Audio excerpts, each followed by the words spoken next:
I really believe that, like, Blake Lively was trying to do the right thing here. Blake Lively was trying to protect not only herself, but also these other women around her. The younger actress who's playing the younger version of her character, the unnamed production workers who came to her with these complaints. There were at least 5 women on this set who had complaints about Justin Baldoni. Blake Lively took on that role of being the face of this because she felt like she was shielded by her privilege and that she did have the opportunity to actually get justice here. And what all of these various systems told her is like, you don't have that. Like, you do not have that option. This is a major blow, not just to Blake Lively as an individual, but that would be bad enough because no one deserves this. But it's not just a blow to her as an individual. It is a systemic blow. It sets a new cultural narrative, much in the same way that Amber Heard 2.0 became a cultural script to responding to victims of domestic violence. This Blake Lively outcome will also become part of the cultural narrative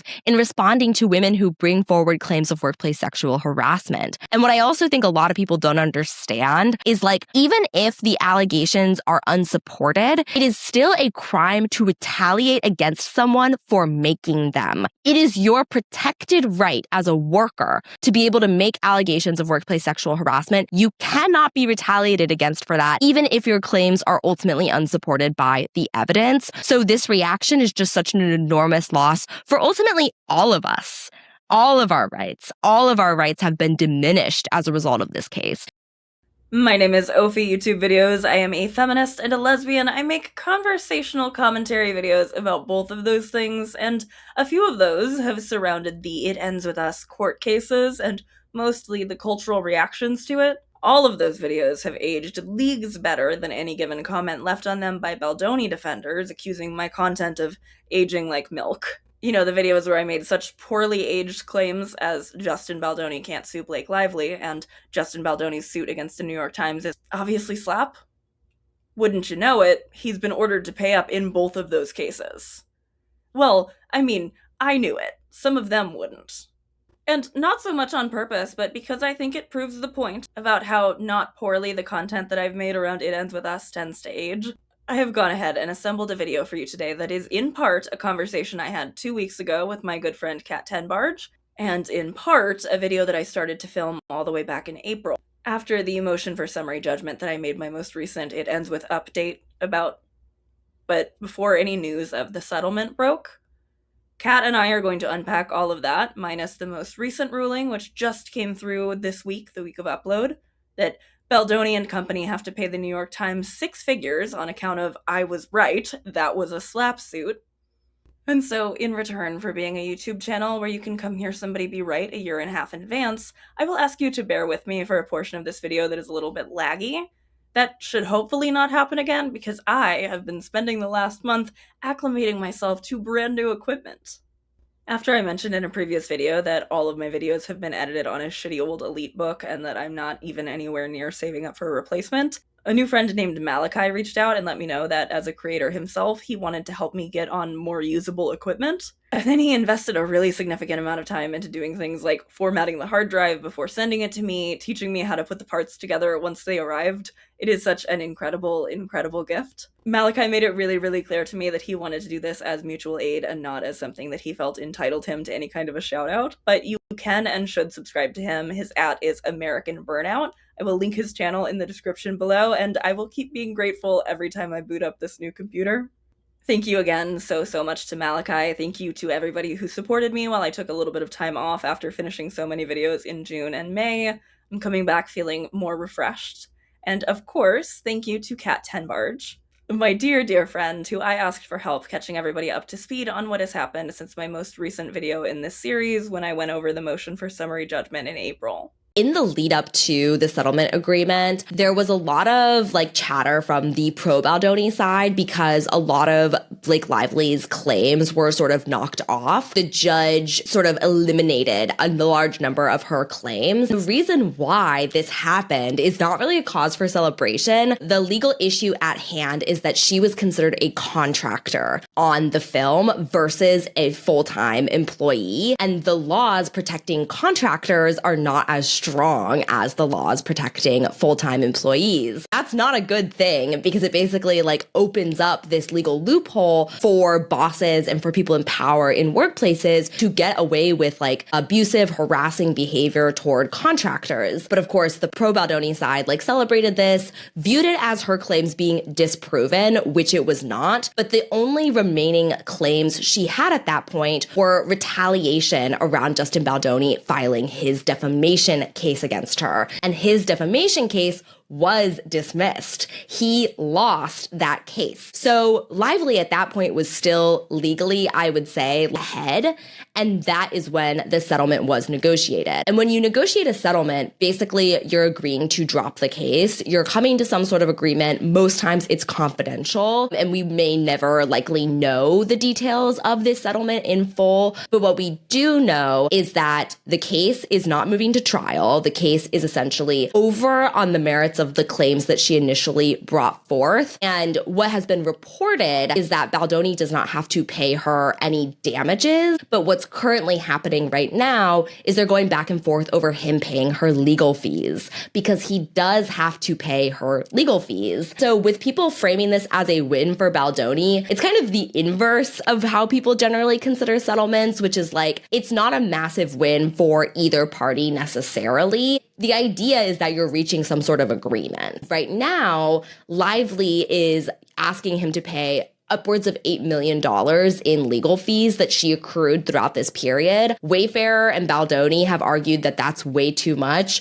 Most recently, as of, I believe, yesterday, they had filed basically saying, like, this is too much in legal fees, and the judge denied that motion to dismiss. So as it stands right now, they probably will have to pay Blake Lively an enormous sum of money, and that's because this legal process was so stretched out. And her team has said, like, that was literally your fault. You went out of your way to make this as long and tedious and as much of a back and forth as possible. We had Brian Friedman literally saying that he wanted to sell tickets to the deposition. Like, the Baldoni team has definitely played every side of this, where when it served them for it to not be a big deal if a case is dismissed, they claimed that that was all based on technicalities, that wasn't a real loss. Then when Blake experiences the same thing, that is a loss. Not only that they think that she lost, which, as you said, like, just a misunderstanding of how settlements are generally talked about. My understanding, like, the conventional wisdom is that both sides in a good settlement feel like they both got a little bit screwed over. Like, nobody is really walking away from a settlement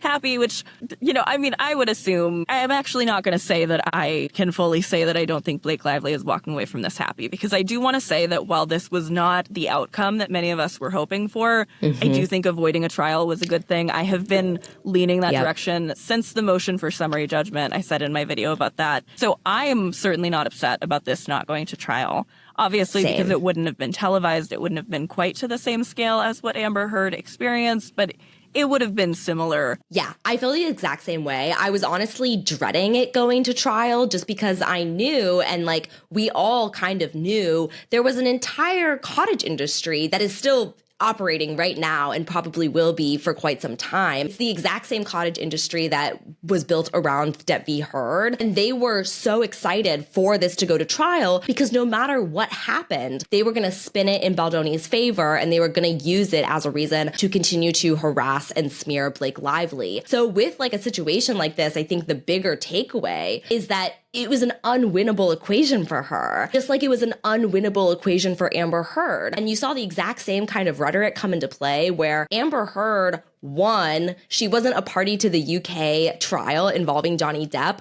but he lost his original defamation case against The Sun. Anti-Amber Heard people still spun that as a loss for her. They just blamed it on court corruption, which is exactly what was happening with Judge Lehman in this case. Whenever he would rule in a way that appeared to be in Blake Lively's favor, these conspiracies would crop up claiming that like his cousin or brother once directed a commercial with Ryan Reynolds, therefore there's like some sort of bias at play here. It's especially crazy when one party in this complaint has like a billionaire backing them. And there is a corruption element we can talk here, and it was the guy running the shady movie studio where he sexually harassed his lead actress. Like, exactly. It boggles the mind. I'm sorry to interrupt. I just go crazy about it. It's such a good point. And I also find it so corrupt that Brian Friedman, as Justin Baldoni's lawyer, was able to present this to media figures who were also his clients, and they spun it in his and his other clients' favor. And that has been treated as like not only neutral news gathering,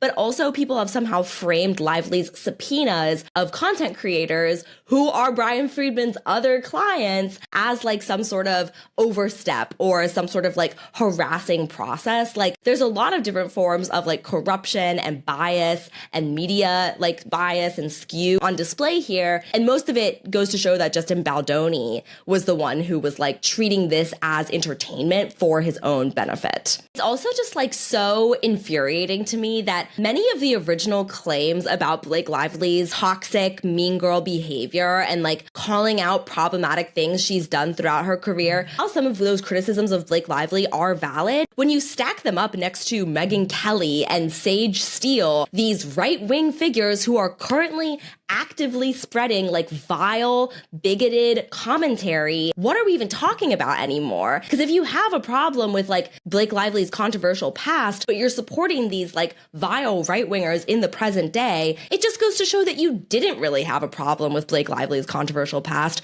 You just wanted to use it as an excuse to direct hatred toward this woman in retaliation for her reporting workplace sexual harassment. The entire basis of her lawsuit, which I feel like has been proven in the online commentary around the case, regardless of what happens in the legal system, which I would argue was not even opposed to her favor, you can literally see the proof in how it's talked about every single day. Blake Lively posted a series of Instagram slides that basically highlighted portions from the judge's finding that backed up her claim. Most of them, I think all but one or two of them, were also ones that I had specifically picked out in my video where I was like, this so clearly is a document that is in her favor. Yep. I'm glad to know that she also knows that when she reads that MSJ. What I really was frustrated with, and I had like half of a video scripted about this, I have to imagine that most of the people coming and telling me baseless bullshit about how the judge said she wasn't sexually harassed just don't have the reading comprehension to actually get through a 152-page document, because they most certainly could not get through the 28-minute video I posted about the ruling. The fact that multiple people did not finish watching the video, let alone get to the interstitial where I showed that 3.5 hours had passed and I had changed into my Snoopy pajamas before breaking down the actual ruling, it did a little bit blow my mind. I am meant to believe that the literacy of people who couldn't comprehend that a YouTube video could be filmed in multiple sittings is better than my own, because they heard me saying the things I was already sure the ruling did not mean and assumed that I sourced that information directly out of my own asshole the way that they do, rather than by talking to the lawyer-brained friend I credited mere moments later for helping me understand what I was looking at. That's the part of all of this that's honestly the most offensive to my intelligence, is that the dumbest motherfuckers on the planet not only think that they're smarter than me, but that I am being absurd to call them misogynistic for standing 10 toes down on their apparent stance that sexual harassment and gender discrimination is okay, so long as you can be adequately convinced that the woman who experienced it is some sort of irredeemable hysterical bitch. Let me just get one thing straight right out of the gate before we move any further. We'll go over Blake's statement, which was in no way a meltdown, but before we do, I want to say this very clearly. The people who are calling this a meltdown are being misogynistic. They are essentially accusing her of hysteria. Am I surprised to see misogyny surface in the discussions around this case, where thousands of real people have decided to join in lockstep with the digital and bot-amplified smear campaign employed by a misogynist to retaliate against an actress who raised concerns about a sexually harassive and gender discriminatory set? Of course not. Am I still a little bit bewildered by how many idiots come and try to defend to me that they're not being misogynistic in their rush to be pro-sexual harassment? Kinda, yeah, I am. I found Blake's statement to be not only deeply empathetic, but also very well put. I am nearly certain that most people who decided it was a meltdown or a crash out or whatever else they called it on their little ecosystem of pro-Justin subreddits just sort of let their eyes glaze over and then struggled to hear themselves reading what Lively actually wrote over the circus music that plays in their head all the time and the interpretations that the Kirsty Flaws and Candace Owenses of the world spoon-fed to them. Blake wrote, I'm grateful for the court's ruling, which allows the heart of my case to be presented to a jury next month, and for the ability to finally tell my story in full at trial, for my own sake, but also for those who don't have the same opportunity to, many of whom I have known and loved deeply in my life, and the countless I'll never know. The last thing I wanted in my life was a lawsuit, but I brought this case because of the pervasive retaliation I faced, and continue to for privately and professionally asking for a safe working environment for myself and others. I just want to cut in here to say that I've been saying this all along. It's something even some people who told me that they were also pro-Blake kind of pushed back and argued with me about, saying that they felt as though Blake would have sued whether or not she was retaliated against. But from the beginning, I have felt as though that was not the case. Blake continued to promote the movie, a movie that she worked very hard to salvage from Justin's disastrous vision for it, which we spoke more about in my video about Colleen Hoover's deposition. Blake seemed to care deeply about the story being told, despite the spin from Justin Baldoni's crisis PR team. Even just our first glimpse at Blake's side of the story in all of this, the New York Times We Can Bury Anyone article from the December before last, it made it very clear to me that the retaliation and the resulting smear campaign were Blake's primary issue here. And my feeling about all of this has only really been confirmed with all of the text messages I have read from and about Blake Lively since the documents were unsealed. Her and Ryan's immediate cognizance of what was going on, that part of the team being deployed against her had been employed by Johnny Depp against Amber Heard, and that was a bad thing. If Justin Baldoni had, as he so enjoyed to brag about during his TED Talk, been man enough to shut up and listen, and hadn't thrown such a whiny little baby fit over feeling like his movie was being stolen from him, I don't know that any of this would have ever come to light. At best, we would have just been like, why wasn't he at the premiere with everybody else? I've seen a lot of Baldoni defenders on those aforementioned Reddit threads claiming that the goalposts have been moved now, that Blake's initial legal complaint was in fact primarily about the sexual harassment and almost not at all about the smear campaign, and that now she's just trying to save face. Have we been paying attention to the same story, you dense motherfuckers? I reckon the Venn diagram of people who parrot Melissa Nathan and Jenna Abel's talking points about Blake Lively and who think asking ChatGPT a question and letting it hallucinate an answer counts as critical thinking and doing their own research is largely a circle. It's been so obvious all along that while Blake remains upset about being wrongfully harassed and discriminated against on the basis of her gender on the set of the misogynist's film, the retaliation is the key part of the lawsuit. This is why it feels like less of a loss to me than his team has tried to spin it as, that the retaliation portion of her complaint still stands. The retaliation is what Blake has been upset about all along. Blake's statement continues. I hope the court's decision shows others that, as unfathomably painful as it is, you can speak up. Don't be distracted by the digital soap opera. The constant packaging of this lawsuit as a, quote, celebrity drama is not only irresponsible, but it is by design, to keep you from seeing yourselves in my story. The physical pain from digital violence is very real. It is abuse, and it's everywhere, not just in the news, but in your communities and schools. If you're looking, my claims won't be the first or last time you'll see examples of the extreme dangers of retaliation and digital warfare, and it often won't be directed at celebrities or those who may be able to speak up. Dare I say, I have yet to see a meltdown. I think these people just think anything a little bit too long for their TikTok and ChatGPT rotted attention span must be a meltdown because somebody told them it was and they were too lazy to read it themselves. What I'll also say is that this is so much of what I end up talking about on my channel. So much of why this case and my coverage of it has ended up informing the rest of what I do, leading me to think about the misogyny slop ecosystem it all relies on deeply enough to even coin a term for it. Blake Lively is not the first hated white woman of the year, and even the vile and pervasive misogyny she faces is a far cry from the version of this that we see aimed at people more marginalized than her. Meghan Markle, who has the audacity to be black and beautiful and to have married into the British royal family, about whom there are entire cottage industries dedicated to pumping out hate content. Even people who will tell you that they are so woke and progressive and anti-monarchist will find ways to justify their hatred of her, and none of them can ever actually give me a good reason for it. Megan Thee Stallion, a woman who is so objectively a victim of misogynoir and also gun violence, having to go to court against a blogger who repeatedly re-victimizes her and feeds the heinous fans of her attacker.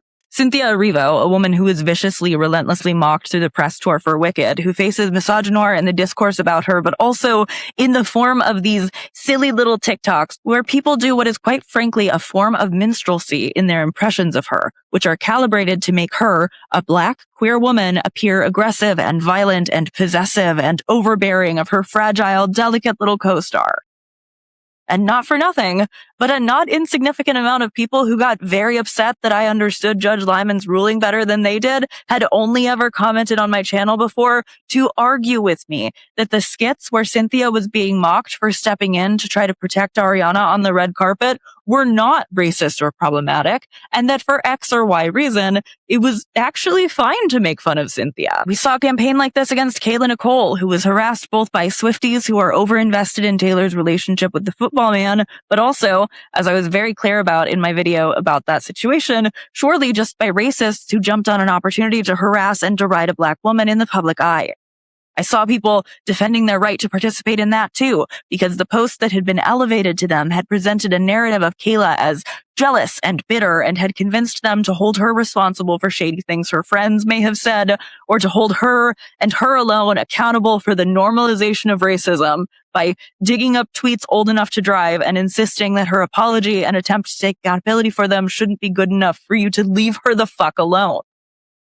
We see campaigns like this against Chapel Roan, a lesbian who faces such routine character assassination that every time a new and easily disprovable lie about her comes out, there is a peanut gallery of people who have been nursing a negative opinion about her that they didn't even realize someone compelled them to hold, who can't wait to chime in and say how much this proved them correct for never liking her, and then not feel a need to retract when it's proven to be untrue because something else will just get manufactured soon enough anyway. The misogyny slop ecosystem kicks into gear around figures much less famous than any of these examples as well. It elevates women with a small to moderate presence on other social media sites to the hot seat, spurs out misogyny slop videos from several different channels that cannibalize each other and each other's audience, trains both the creator and their viewers to keep their eyes peeled for the next instance of woman-involved drama that they might benefit from jumping on. We see women like the Cupcake Mom from TikTok, who was smeared by her Scientologist ex-husband, but who has enough skeletons in the closet to have spawned a whole obsessive podcast series about and to harass her.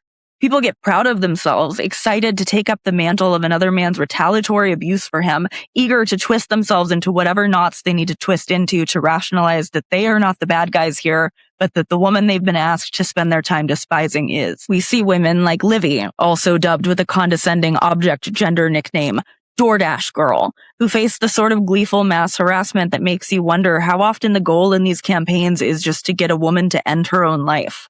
We see people who do die by suicide as a result of these same campaigns. And many of them, after they have been elevated to a position where we've been asked to despise them, we don't even care enough about to ever look to hear from them again. I call this an ecosystem because it is. I got comments on my video about Megan Thee Stallion where people were reveling in taking the side of her abuser and using Olivia from the DoorDash situation as their profile picture. A woman they knew nothing about other than the videos she posted immediately after experiencing sexual harassment, and who they screenshotted in what they clearly felt was an unflattering moment. The same screenshot of Olivia that made it into the thumbnails of the videos they watch. The same videos they'll watch a dozen times over by a dozen creators just because it is saying the woman-hating thing they want to hear. Just like they did with Depp versus Heard. Just like they do when they have to go hunting for screen captures of Amber Heard that they think are unattractive or unappealing, but let's just call it for what it is, unfuckable.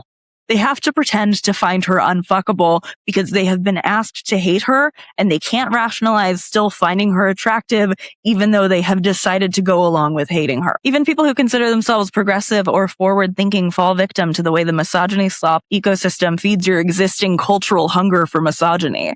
They become so desperate to hear someone say the woman-hating thing that they're willing to hear it from Candace Owens and then to say bullshit platitudes about how even a clock set to Nazi time is right twice a day to assuage the guilt they should feel. I used to say when I first began to speak about Blake Lively in my videos about this case that I wasn't really sure how well we would get along in real life, that we probably wouldn't be friends.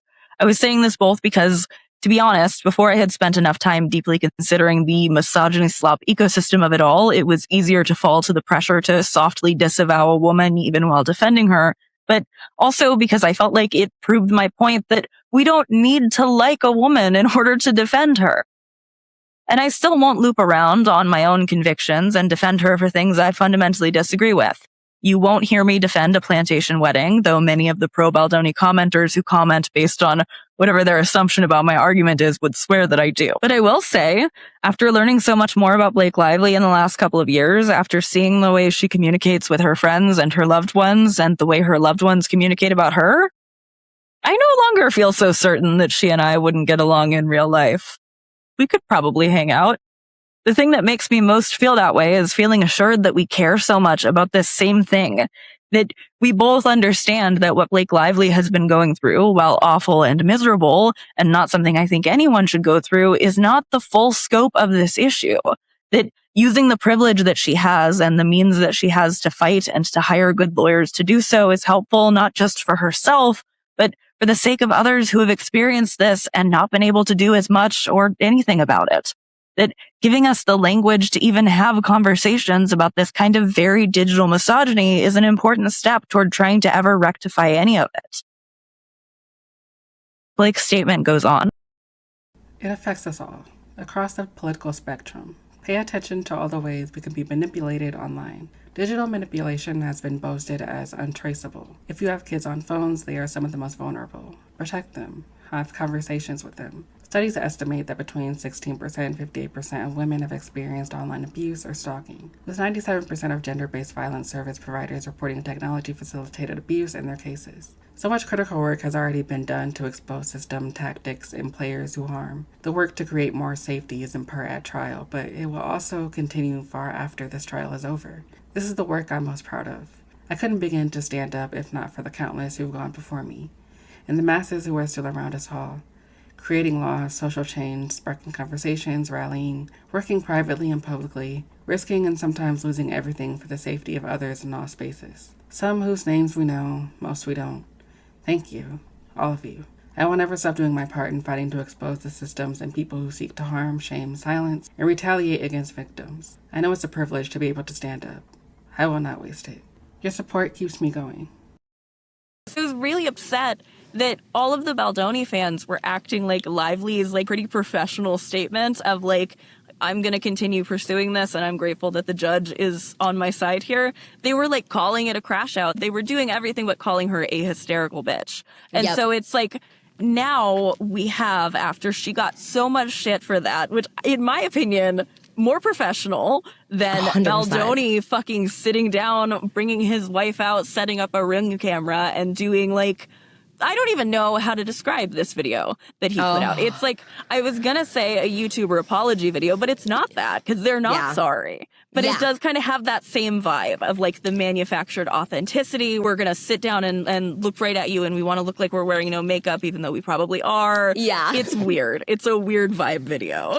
It's so weird, and I find it so watching the video, I was just you guys are saying nothing. It's the same vibe that I get on the rare occasions when I am forced to watch Love Island or The Bachelor with some of my friends. And I will watch this couple talk to each other. And I'm they're not saying anything. Words are coming out of their mouth and they're saying things like faith, family, peace, healing, but they're just repeating these buzzwords over and over again, and nothing of substance was actually said. The one thing that stuck out to me from the video is, so Justin Baldoni, again, we don't know what was in the settlement, and we probably never will, because a lot of settlements are confidential. And so therefore, if we were to know, someone would be breaking their settlement for those details to emerge. But I would say it's highly likely that a mutual non-disparagement claim was included in this settlement. That is a very common hallmark of settlement agreements, is now that this matter is resolved,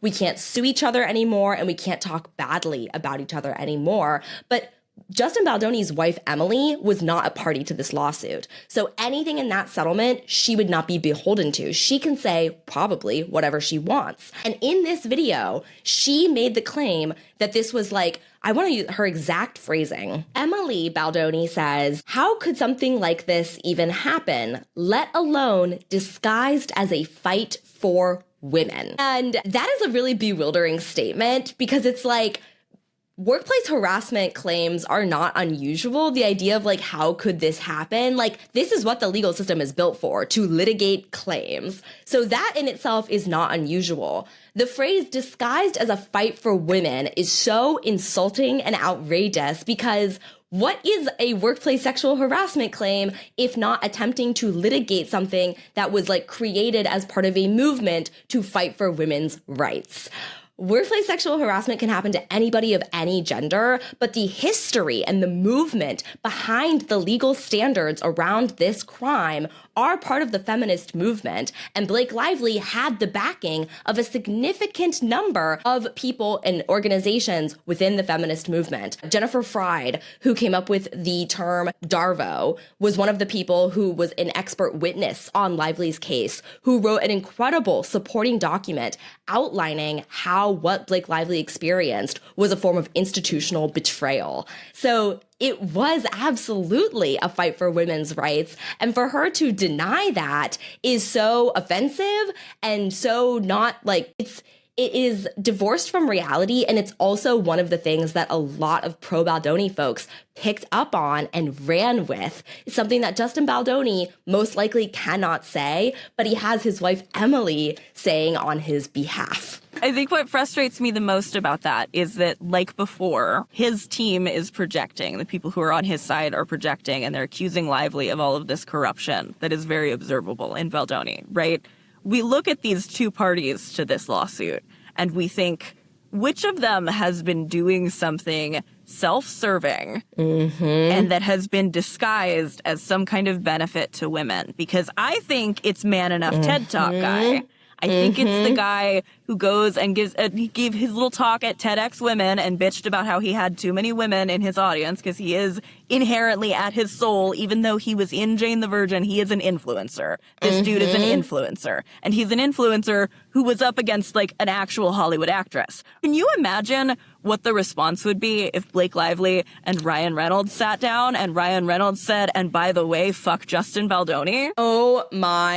Oh my God. There would be a Hollywood Reporter cover that's like, has Ryan Reynolds gone too far? Like, it would just be, I can't even wrap my head around. If Blake Lively and Ryan Reynolds sat down and repeated this video like word for word, it would be a bloodbath.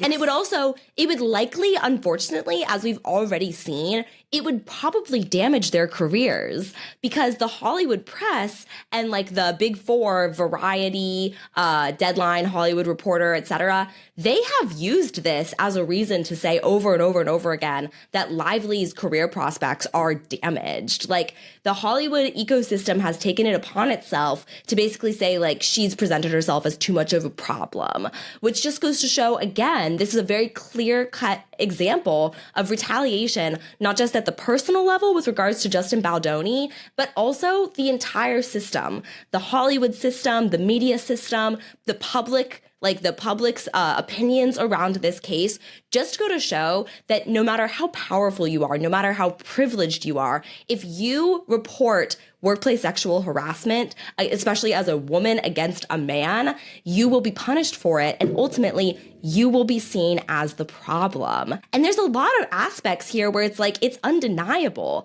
Because I keep seeing people say like, oh, Lively lost her case, her claims were debunked.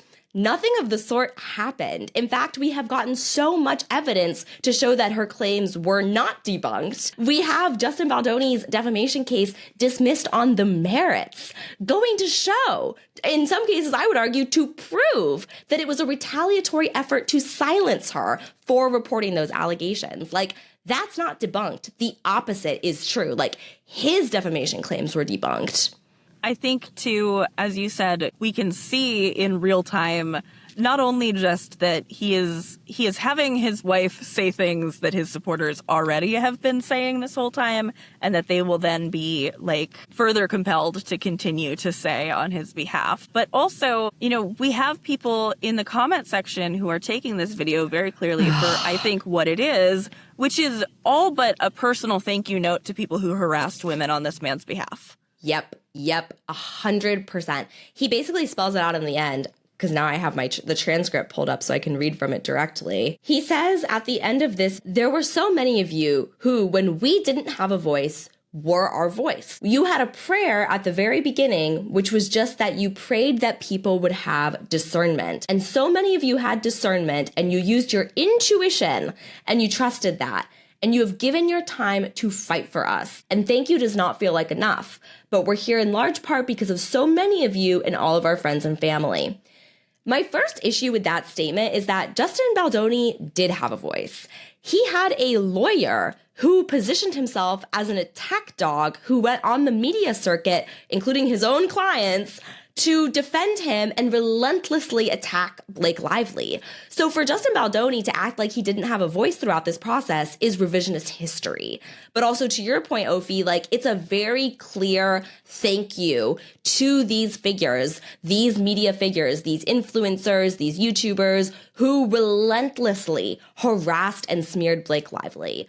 And you can't really read it as any other way, especially when those exact same people are in the comment section hearing and responding to that thank you. Yeah, scrolling the names and seeing how many people I recognized. And that's another thing, too, is I am constantly, even on videos that have nothing to do with Blake Lively, even when I haven't spoken about Blake Lively in like 2 months because I've been distracted by other things, I am constantly getting accused of being paid by Blake Lively, which I want to say, if Blake Lively is paying me, she is not doing it well. I have not seen the check. It hasn't showed up yet. They haven't even gotten me for Mint Mobile.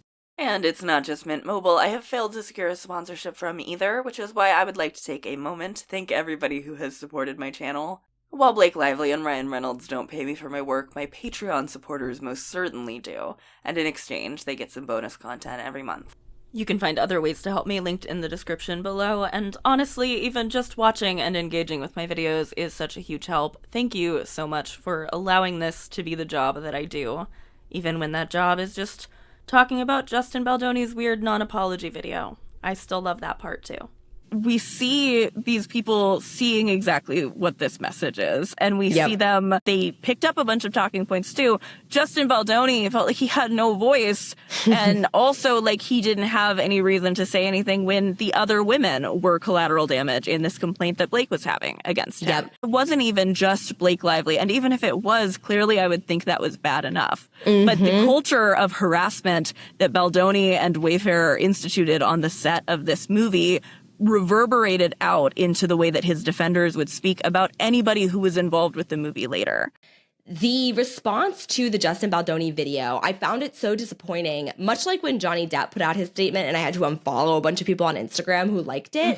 I saw a lot of progressive people liking, sharing, commenting on this video, which goes to great lengths to talk about like faith as a reason why like he deserves this like redemption, and like he like faith and like religion is so interwoven into the way that he's choosing to respond to this. And I'm just like, does this not ring like fundamentalist bells for anybody else, or like using religion to excuse like harm and bad behavior? Does that not like, is that not very, very clear in what he's saying? And in between comments and likes from these like progressive people, you have actual like religious fundamentalist influencers liking and cheering and supporting this message. And I'm just like, can you not look around and see what's happening here? That you are part of what is essentially a right-wing, an overtly like right-wing coded movement. You're like in between two comments that are like, men are the real victims, men's stories need to be told.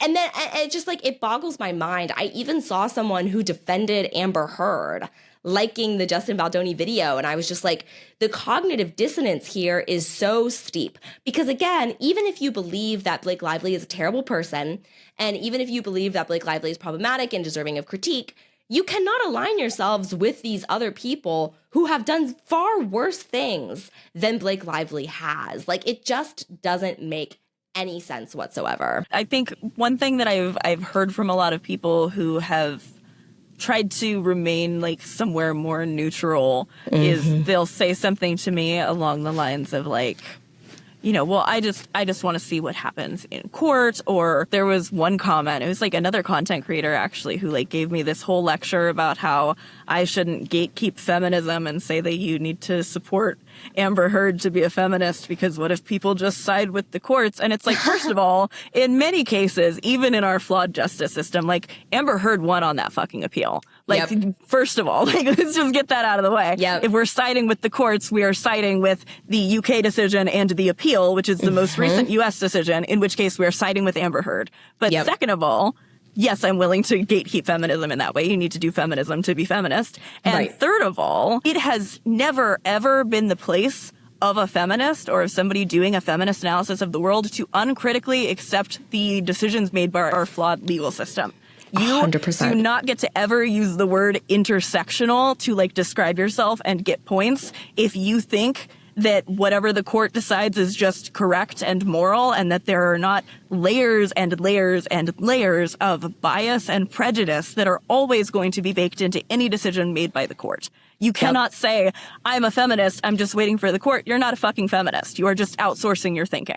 Something that I've been thinking about a lot in the wake of this settlement is just how common workplace sexual harassment is, particularly among marginalized women, particularly among girls who are in workplaces with adult men. Like, workplace sexual harassment is such a scourge, and the vast majority of examples of it never even go reported because we are conditioned to not view it as a problem, to view ourselves as the problem for speaking up. And also, a major component of why the vast majority of workplace sexual harassment never gets reported is because people need the money. People need the jobs. You see this like in so many different ways among the most marginalized people who are relying on paycheck to survive, who cannot afford to leave an environment where they are being harassed. You also see it in situations like this one, Isabella Ferrer, like this being her first movie. I can imagine the thought process going through her mind is like, I'm the problem. And if I make this into a problem, then my career will be over and that will just be it. So you can imagine the calculus of being like, okay, I'm going to put up with some stuff that makes me uncomfortable because the career that I have fought so hard for, this like chance that I got that so few people get, is worth withstanding this toxic environment. And we know that this is the case for so many women and girls in Hollywood because particularly in the wake of the Me Too movement, it has been talked about so much more. I believe Megan Fox did an interview about this at one point. Tons of people in Hollywood have talked about this where it's like directors put you in a situation, they push you and pressure you to do things outside the boundaries of what you're comfortable with. And you have that split-second calculus of like, I have the once-in-a-lifetime opportunity here. I'm the one in a million who even got this chance. So am I going to forfeit everything? Or am I just going to go along with this one little thing? And it's also really insulting to me. And this is something I've seen crop up in a lot of discussions recently, where it's like, it's not a leftist or progressive perspective either to be like, this woman needs to go to the cops and go through the legal system. Yes. Like, what happened to our left-leaning analysis of the justice system? Because we can recognize at least a lot of people who have been involved in the backlash against Blake Lively did so under a progressive guise because they identified her as a problematic person. But if you are operating from a leftist or a progressive or even just a left-leaning point of view, then you cannot assume that the court system is going to empower women or survivors in any way, shape, or form. When has that ever happened? Like, definitionally, this system was not built to protect victims of sexual violence. Definitionally, this system was built to protect, like, property holders. Like, this is, like, basic leftist 101. But when it comes to issues of sexual violence and women's rights, that is when you will see even the staunchest critics of policing and courts all of a sudden be like, well, why didn't she report it? Well, let's wait until we see due process. I'm like, due process is oftentimes just a fantasy. Like it's not going to happen. And I think that like the Amber Heard case, you saw this so much where it was like, we have to respect the court's decision. No, we don't. Courts get things wrong all the time, particularly when it comes to marginalized people and people who are victims of any type of violence or abuse. So yeah, from a leftist perspective, the idea that like you have to give the courts the utmost legitimacy and their stamp of approval is what matters, it's just nonsensical. When I made my video back in October about Olivia Henderson, the DoorDash delivery driver who was flashed by a customer, I discussed, my hatred of the way that the misogyny slop ecosystem elevates these women to this hot seat and gets them so scrutinized. And I did that before she had gone to court. And then in this video where I repeatedly said that even if she was not found to be the victim in court, that my analysis of the situation would not change, I've gotten a lot of follow up from some Kiwi Farms types who are like, how did this video age? Are you going to apologize? And I'm like, the video where I fucking said that it's not up to the court whether or not I think that somebody was sexually harassive, I think it aged fine. Yep. The fact that I was bewildered by the concept that she would be the one to get in trouble is not actually changed by the fact that she would then go on to get in trouble, which, by the way, very much that probably happened because people were probably spamming the telephone lines for that county police department and saying, oh my gosh, hey, I heard about this woman online. I hate you. Need to arrest her.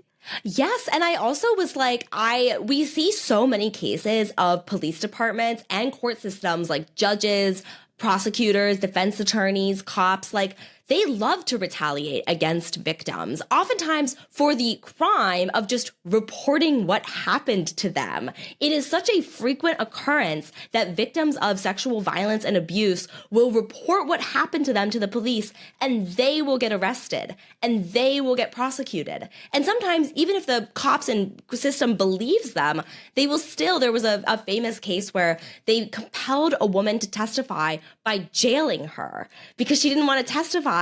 So they put her in jail to compel her to. So it's just this whole system exacts punishment upon victims. And yet it's supposed to be the end all be all of these discussions in the public sphere, when the reality is just every single force possible is always going to work against victims as long as we continue under the status quo. And it's deeply frustrating to me to see the people who are defending Justin Baldoni in the comments of that video and in all of the videos that they make and will continue to make where they spin him as the victor in this whole deal, and that they think that they're doing anything other than protecting the status quo, that they think that they are some big, brave truth teller for seeing through the lies and understanding that a director has the right to sexually harass the actresses he invited to star in his movie. That's another thing that I think is an under-discussed element of how fucking creepy it makes him being sexually harassive toward these women, is that Blake Lively and Jenny Slade were offered these roles. They did not audition. And that's the other thing, too, is that this could have been worse if this was women who auditioned. If this was women who felt that they had less of a position of privilege or a right to say no, who would have been more pressured when they were told things like, oh, my wife was just completely naked. In some ways, it is better that the lead actress roles in this movie seem to have been offer only, if only because it tries to protect women who may have been more vulnerable. But also, if I'm thinking about the way that I would interpret being sexually harassed by my director, if that was happening on a movie set that I had been reached out to and invited to participate in, I would feel so violated and so uncomfortable. There's just this refusal to imagine the women involved in this as people enough to even imagine that it is a betrayal when you go to work and somebody is creepy to you just in general, but especially when that's your boss. Especially when that's somebody who you are then going to be compelled to do press circuits with and speak glowingly about. That, of course they did not want him at the premiere. Of course they didn't want to do interviews with him. Yep.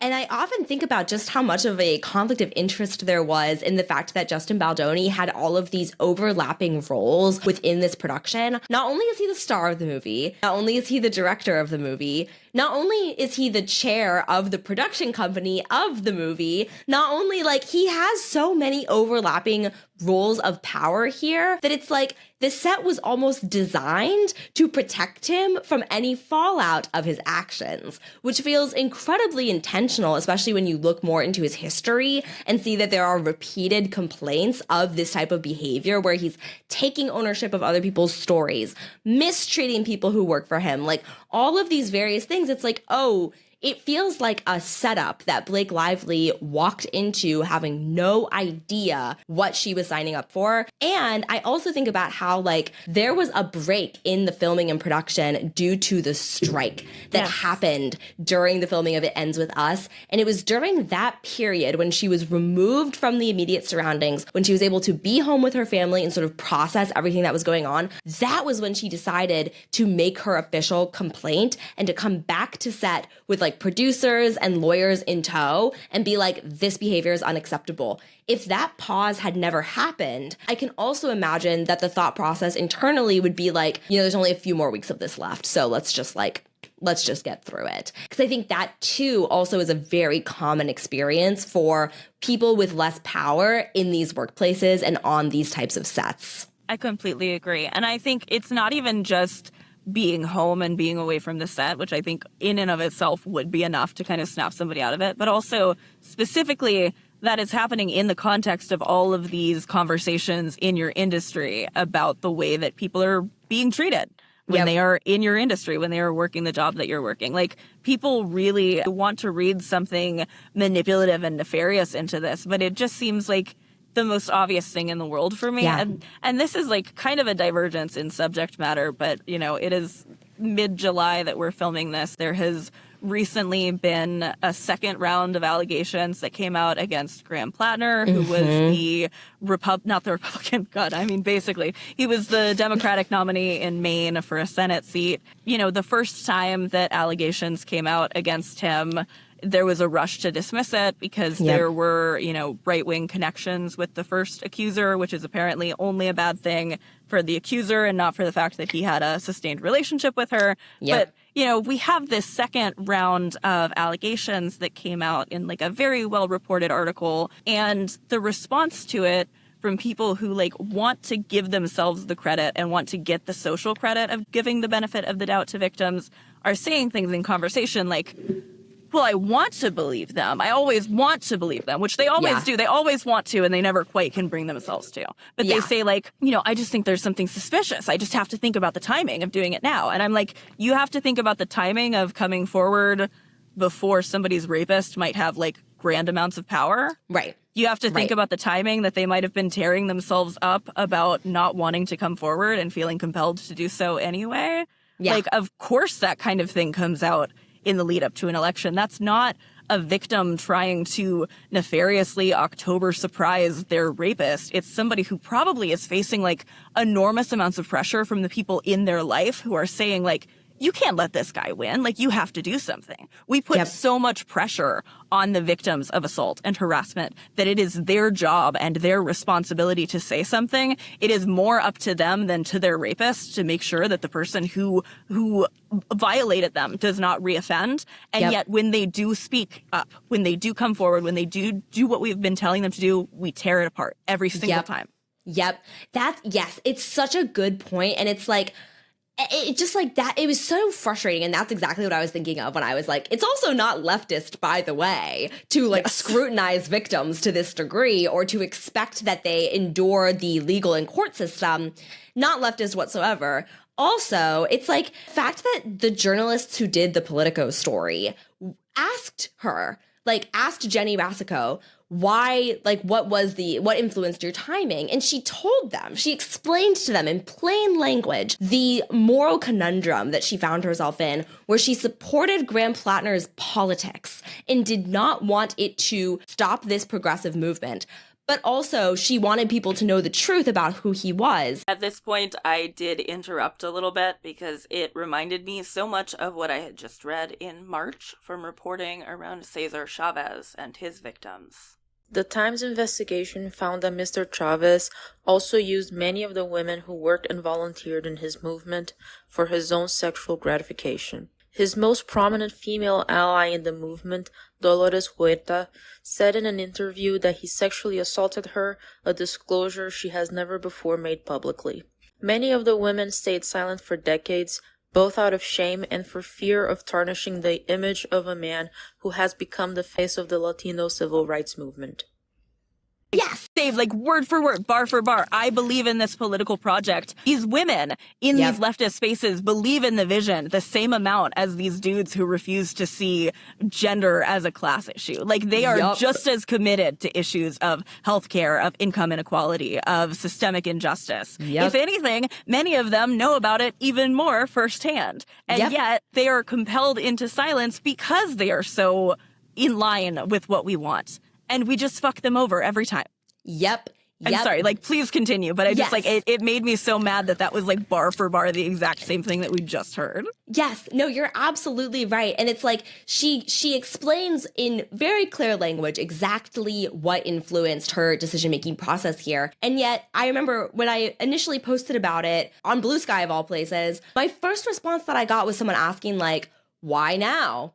And I said, did you read the article? And this person was like, yeah, but I still don't really get it. And I'm just like, no, then don't even bother asking because no answer will ever be satisfactory to you. And that is like at the heart of so much of victim blaming is like you claim you want evidence, you claim you want due process, but even when you get it and it's favorable to the victim, you still don't believe it. There will never be enough evidence for you because in your heart of heart, you just don't even believe in like in the phenomenon of sexual violence. I think is part of it is just like this unwillingness to hold people accountable for sexual violence, which is ultimately the belief that it's not bad, that it's not a bad thing, that it's just like a fact of life, that we just need to get over it, which is also bar for bar so much of what Blake Lively experienced and the exact refrain that I saw from so many people, which was essentially what he did wasn't that bad, what he did isn't worth this, and why did she even need to bring it up at all? Why couldn't she just move on with her life? Like, she's the problem, clearly, not the person who's, like, perpetrating the harm. And that is, unfortunately, the response that so many people get. Just to, like, circle back to the Graham Platner thing, you know,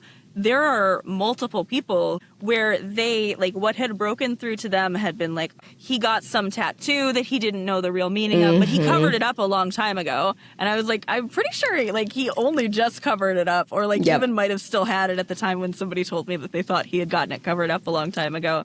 But for me, you know, obviously the Nazi tattoo is a deal breaker for me. Thankfully, I don't have to vote in Maine, but the other thing that was, like, the real big deal breaker for me were those comments on his Reddit where he was saying things along the lines of that if like women who get assaulted are drunk when that happens, that he thinks that they need to take responsibility and own up. And I'm sure that there are people who are and were willing to forgive that, especially once it did kind of get like elevated. But a lot of people didn't see that. They heard that he had old Reddit comments that were controversial, and then they only saw the ones about being a communist or not liking the cops, and they were like, great, that's awesome, he's on my side. And they did not, like, look at the rest of it, which I do, in a way, I kind of understand of, like, if all you see is just like, oh, this guy has some nasty shit on his Reddit, and then it's just like leftist politics being like, oh, okay, sure. But like, you have to read them before you decide that that's your guy. And I read them and I decided he's not my guy. Like, oh my gosh. And especially because so much of this was being discussed when he was not even the candidate yet, when it was still a primary. And people were like, how dare you? And it's like, how dare I weigh in on a primary where you are choosing from multiple candidates? What really stuck out to me, the fact that he had a Nazi tattoo is problematic enough. He then lied about it because in the initial report where it was discovered, he said he did not know what the tattoo meant as of like this year. He did not know what the tattoo meant. And then a few days later, it came out that he had been referring to it as what it was for years in casual conversation. It even came up with regards to the sexual violence allegations because past partners were like, he talked about what it was. So he was so dishonest about the tattoo. And I was like, that to me is a massive red flag when your candidate cannot even be honest about like a tattoo. Why would you expect him to be honest? Why would you expect him to actually believe any of what he says? I saw like Graham Platner, the red flags were just like off the charts. And it just struck me as like pure opportunism, where it was like, he's gonna say whatever he thinks he needs to say to get elected. And the fact that people didn't have a problem with that, like there was all of a sudden there was this idea that like a candidate who says what we want him to say, even if he doesn't actually mean it, is still on our side. And I was like, we're gonna get John Fetterman 2.0. Like, Like, I was just That is not how we feel about women politicians, by the way. Absolutely. Absolutely. No, the double standard is outrageous. With women politicians, it's literally like, she does mean it. And we're still like going to view that as like an exculpating factor. Like, The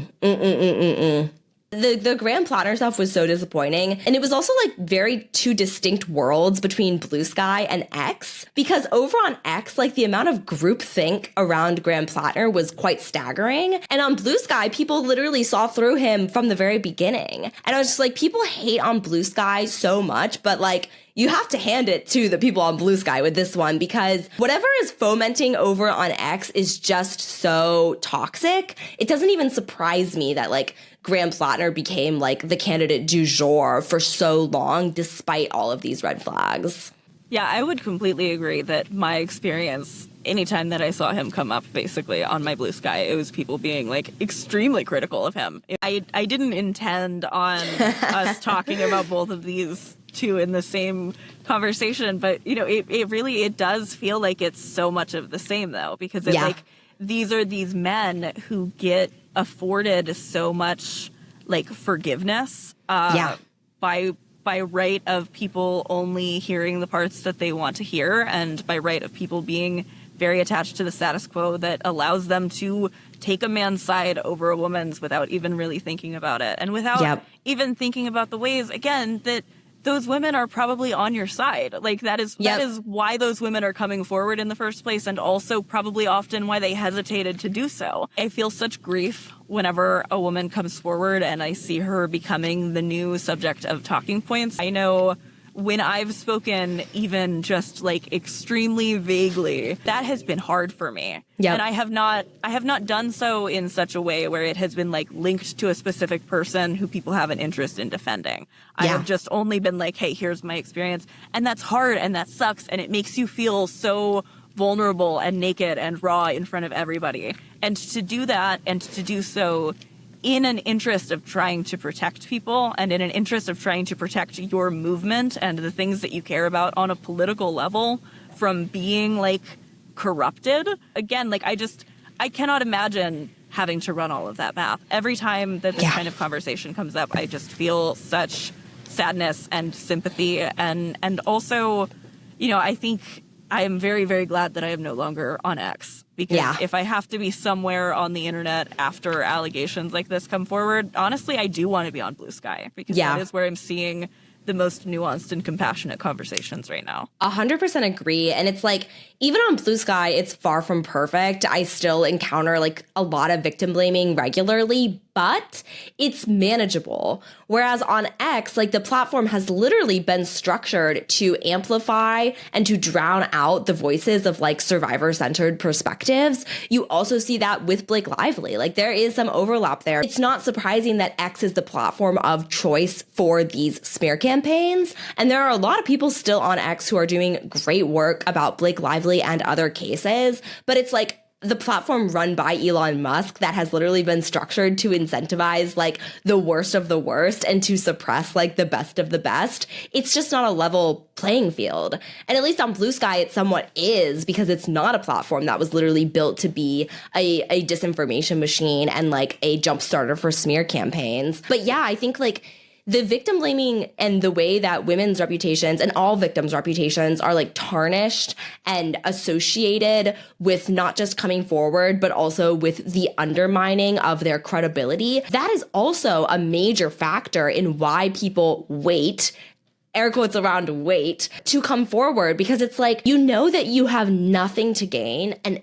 everything to lose by coming forward. That's why it's like, in a lot of ways, it's a public service, because the number one reason why people come forward publicly is to warn others and to try to protect their communities. So it is a public service. It's also a sacrifice, because it is damaging. It is incredibly damaging. It's traumatizing. A lot of victims who I've spoken to, a lot of survivors who I've spoken to, talk about how coming forward can be more traumatic than the inciting event itself. And there's a lot of different reasons for that. But like stitching together Platner and the Blake Lively case, it's like this will have a chilling effect.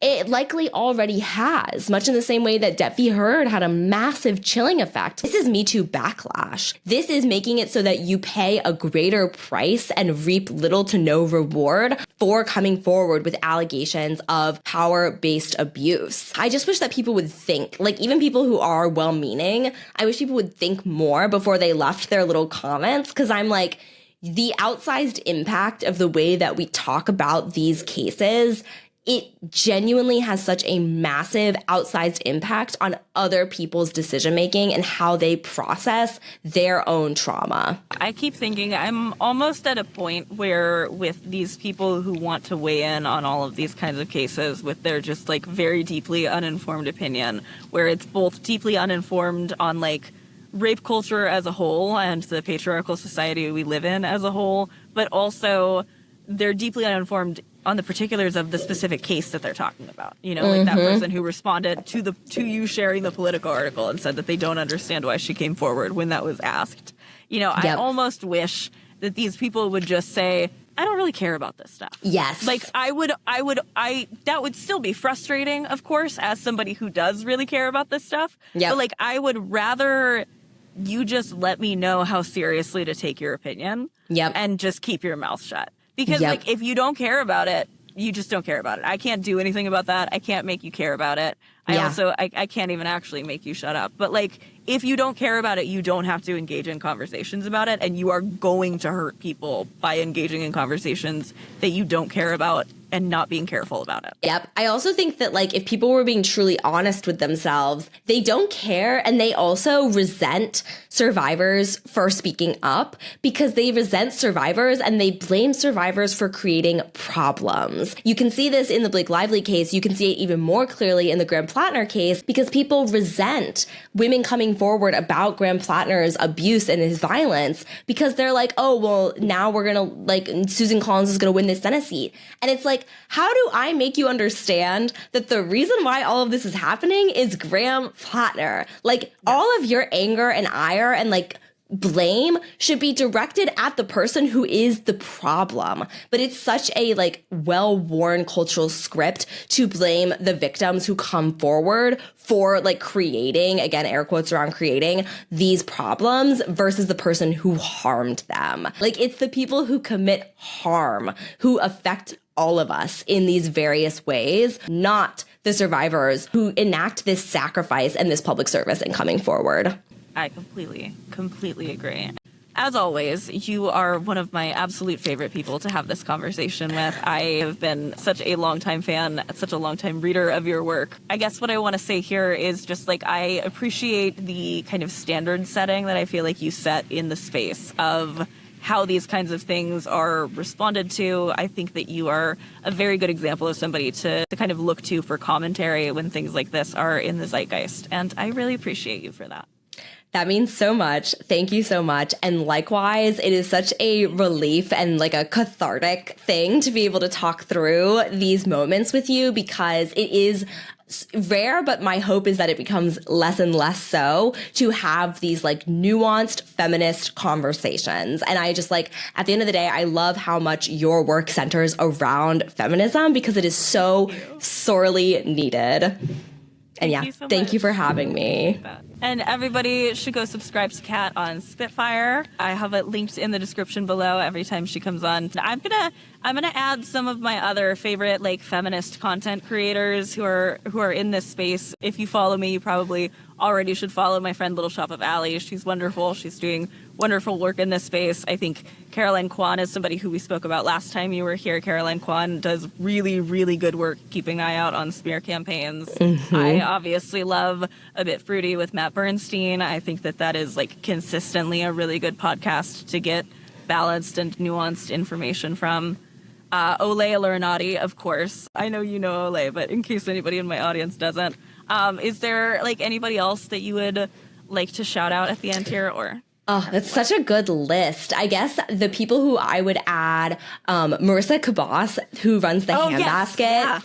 So good. Her piece on Graham Platner and misogyny on the left was fantastic. And Princess Weeks, who I recently did a podcast episode with, her work is fantastic. But yeah, I love this feminist corner of the internet, and I'm so glad that it is growing and getting stronger day by day because it is so sorely needed. Yeah, I completely agree. And I adore Princess Weeks. I feel like I've brought this up in so many of my videos, but Princess was one of the first people who I saw on YouTube specifically as a platform be brave enough to make the stance of hey, what you guys are doing to Amber Heard is not okay.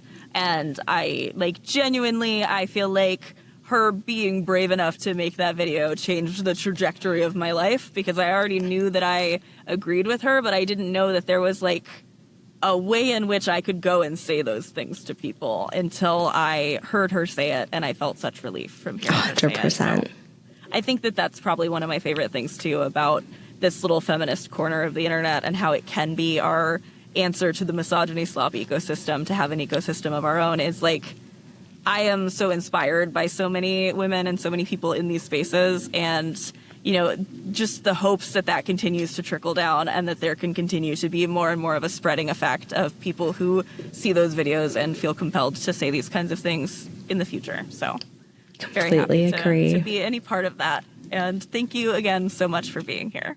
Thank you for having me.